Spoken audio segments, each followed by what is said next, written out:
This is Dubai. We are at Oasis Court Hotel. This is our first day. Time is 4 o'clock in the afternoon.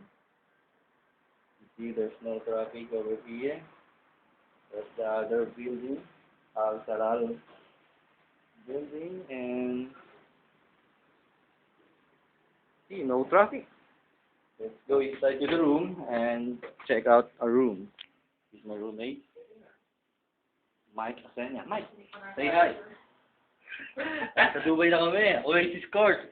This is the bathroom. We have two bathrooms here. Documentary ka na naman. Noel and Sir Jose. Jose pala, no? Nickname lang yung Omar, no? Parang kawain siya lang, no? Hindi ka niyo, ah. Wala kaming gabi, eh. Kawayan ang upuan. Ganda ng bathroom nila, oh. Bathroom pa lang.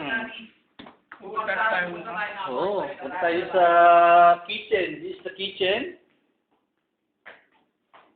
With a complimentary kape and tea, the ref. And this is the television. Already 4:58 in the afternoon. Wala pa kaming tulog, so dapat siguro take rest muna. You can see, that's where I started this video. The balcony and the sofa. Pwede matulog din sa sofa. Pagka tinatamad matulog sa kwarto, we need to cook. Para makatipid, we need to cook our food. So, balik tayo dito sa kwarto namin. Ito yung plancha. Ito yung plancha na nag-iisa. Sharing kami rito.